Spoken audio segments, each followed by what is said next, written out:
Hi, ako nga pala si Elkiora. Naniniwala sa kasabihang malayong mararating ko, basta may pamasahe. Ngayong umaga pala ay nagkayahan kami para pumunta ng Pasig Palengke. Habang nasa rainforest pa lang kami, halata na kagad na ako kalimlim. Nagabadya yung malakas na ulan. Grabe.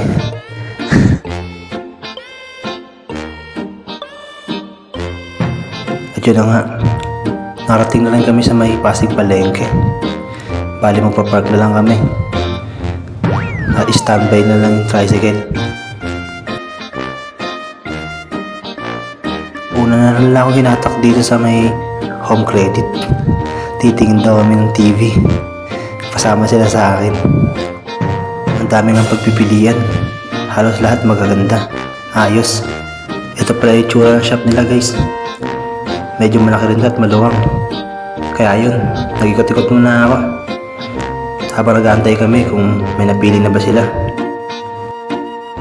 Katapos nagdumiretso na pa kami ng Pasig Supermarket. Ang laki. Hanap kami ng pagkain. Gutom na rin. Nung oras na rin kasi. Chichibog muna para may lakas. Ayun, ikot muna natin yung mata natin. Pili tayo ng magandang spot kung saan tayo kakain. Dami kasi pagkainan dito, guys. Mamimili ka talaga kung saan ka kakain. Nakapili na nga kami. Pupwesto na. Dito na rin yung order namin. Inaantay na lang. Bali nag-order pala ako dito ng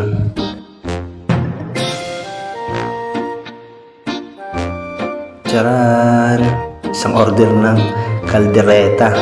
Beef kaldereta yan, guys. Tapos isang rice lang muna. Hihirit na lang mamaya pag nabitin. Matik yan, nabibitin ako yan. Mukhang masarap to eh. Ayun, tsumibog na nga si kuya niya. Grabe nagutom ko dito, guys. Kasi dami namin nilakaran. At ang tagal din namin nagantay doon sa home credits kanina. Kaya gutom. Bago umuwi, bubili na lang pala kami nito. Ang stock. Para kung sakali magutom ka sa bahay, di ka nalalabas. Ayun nga, speaking of labas. Paglabas namin ng supermarket, ganyang kalakas yung ulan.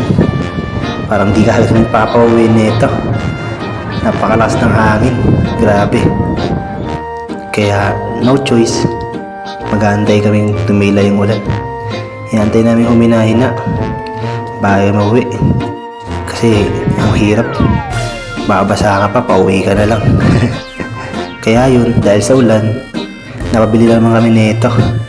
Nagdagdagan na naman yung pang-restock namin sa bahay.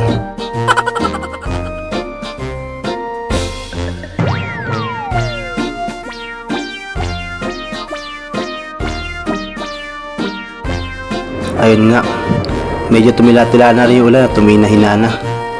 Bali ambon na lang. Kaya naisipan na rin namin umuwi. Bago umuwi, pumili muna kami ng balat ng baka. Sakto to, tagulan.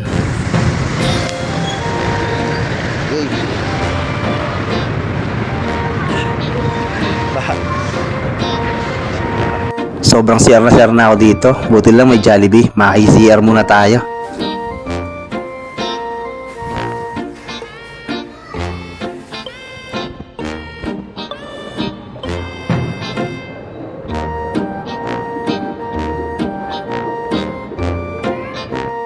Pagdating ng paradahan ng tricycle, naulan pa rin.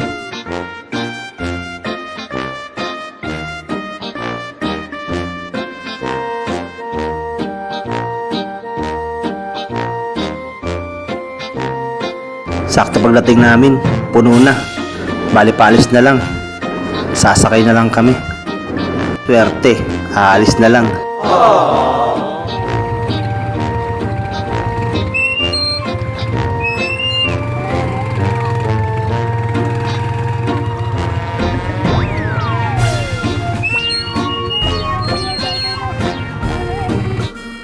Habang sa biyahe, grabe yung kulimlim. Lalo pag lumakas yung ulan.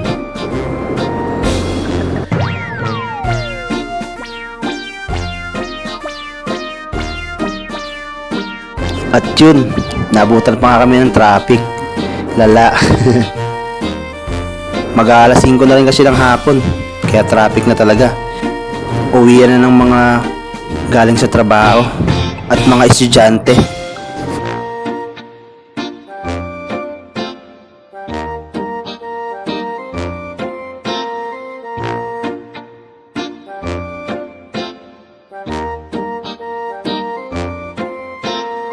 At dito nga, nakaramdam na ako ng antok.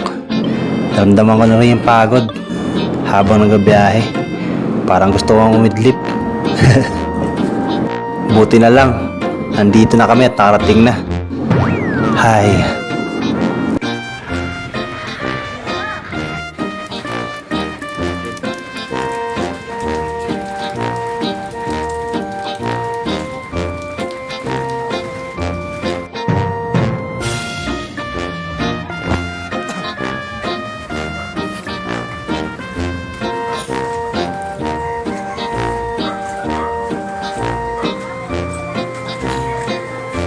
At yun na nga, nandito na ako sa bahay. Maraming salamat sa 6 minutes guys.